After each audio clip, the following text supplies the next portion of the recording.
Hello, hello. Welcome, everybody. Thank you so much for joining me. I am just also setting up the live on Instagram, which I forgot to do briefly just now. So let me make sure I do that as well so that we can speak to our people over there. Here we go. And whilst you're hopping on, do give me a hello in the comments. Let me know that you are here. Let me know that you are tuning in today. And I am solo today for our live session, but do not worry. I am here to give you as much value as you've been experiencing as we've run out this live series, and we have had our guests on as well. So today I am speaking about pricing, specifically pricing your services as a small business owner. And pricing can be a topic that people get caught up in knots around a little bit. It can be a topic that can feel quite scary to many people as well. So hopefully today I will help alleviate some of that scariness and share with you what I believe is really the only way to be pricing your services as a small business owner. Because there are many different ways to price, and a lot of those pricing methods have got fancy names attached to them that when we go to accounting schools, study all those different things, different methods of costing, different methods of pricing basis. But fundamentally, in the real life world, like I said, there is really only one main way, the most important way to be pricing your services so that you can scale, so that you can grow your business, and so that you can be highly profitable, as well as creating an amazing experience for your clients within your business too. So, for those of you that are new to me, if you don't know who I am, if you are tuning in for the first time, my name is Annette Ferguson. I am CEO of Annette & Co, UK-based accounting firm. I'm a chartered accountant, certified profit first professional, and financial strategist. And we help business owners take home more money from their business for them and their families to enjoy.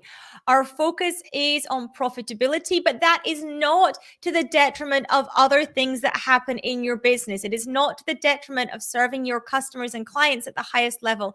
It is not to the detriment of anything service-based at all. It is about profitability and running an amazing business at the same time. It's about profitability and having a life, a business that supports that life that you want to live. That is what we are all about. So, like I said, today we are speaking about all things pricing and how to price in your business. So, the method of pricing that, in my opinion, comes head and shoulders over all other pricing methodologies is something called value-based pricing. Now, the official name really actually doesn't matter. But the thing to understand with value-based pricing is this is customer-centric. It is a customer-centric pricing strategy where businesses base their prices on basically how much the target market believes your service is worth, what the value is to your end customer or client. So you can see just with that statement how that is a great thing for your customer. They are paying what they believe your value is for your service you provide. No, that's very different from your worth, by the way. That's very different from that. Because when you price based on your worth, that never works. And the reason it never works is because you are priceless as an individual. Therefore, you can never actually price based on your worth. And that method, price based on your worth, and people who tout that are lazy. What they actually are trying to get at is priced based on the value of the service that you are providing to your end consumer, which is value-based pricing. And that's what we're talking about today. Now, like I mentioned, it is customer centric, which therefore means that your customer, your client, should ideally be happy to pay what they believe the value of the service you provide is. And that's how you price. So we have to, of course, when we are pricing based on value, ensure that we are profitable. These things can't exist separately. There is no point in saying, okay, well, our customer or client believes our service is worth £100 a month, but the cost for us to deliver that is £200 a month. Something has gone wrong. Both need to exist together. So whilst you do price based on the value, you need to ensure as the business owner that you can deliver that value at a service level and at a cost to the business that is also highly profitable. So you create a win-win situation for both you and your business and the client as well. They are getting amazing value. You are providing something that is profitable to the business, and both sides are in a winning position as a result of that. So, how on earth do you know what your customer or client will pay? Well, that is the hardest part of value-based pricing, is understanding what something is worth to your ultimate client.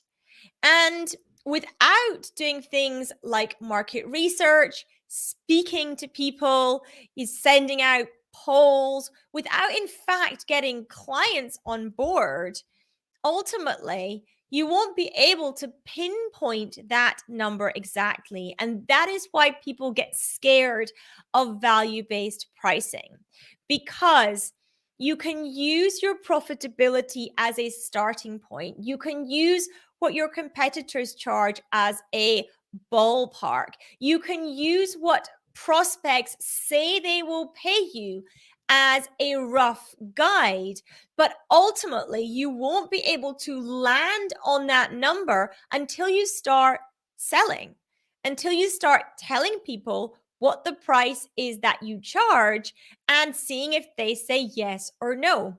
And if you get more yeses than you get no's, then your pricing is probably somewhere in the right place, if and only if you are speaking to those people that are your ideal clients. No's from people who are not your ideal clients, not the people you want to work with, those no's don't count. You can disregard those no's completely when you're tallying it up. But if you get more yeses than you do no's from your ideal client, your pricing is either spot on or too low. How do you know if it's spot on or too low? The next few people you speak to, you ask for a higher price, and then you measure your yeses and nos again.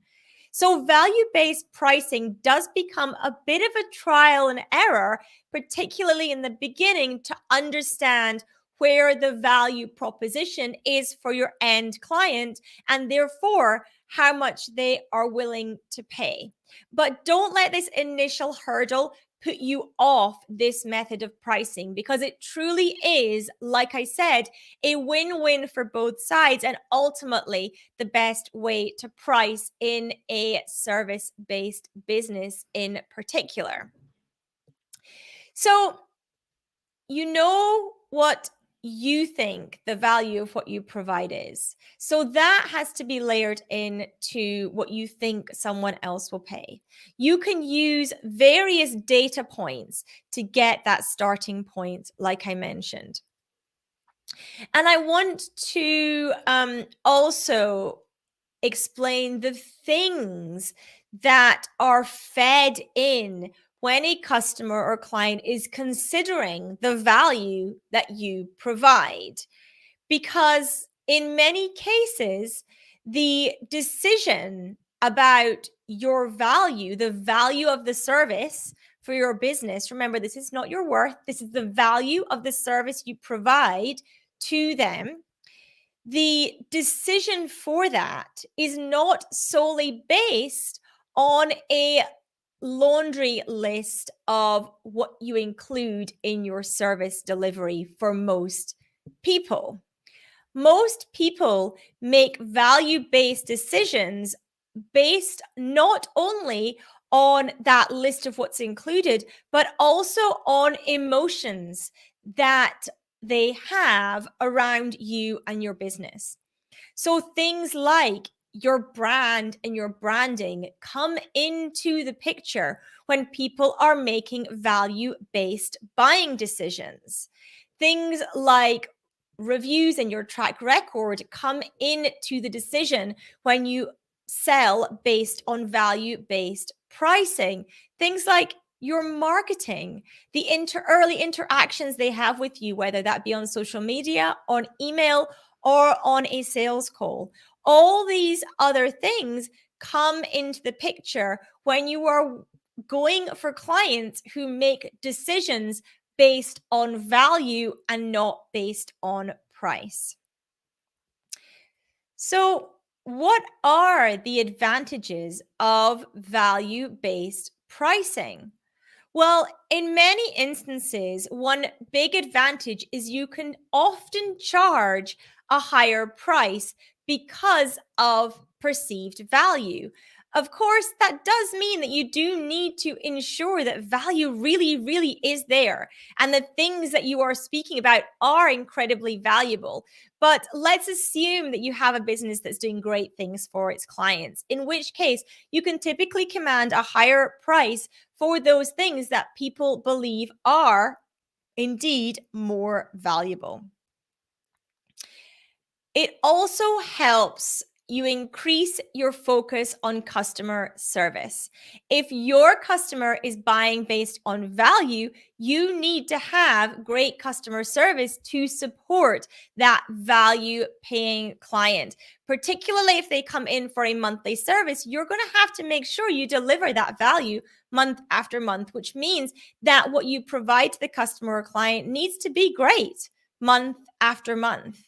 So you need to make sure that you can provide that, but that is only ever a good thing for your business, because the higher your customer service, the more likely they are to recommend you to people, and you end up in a upward trajectory for your business. So it's never a bad thing.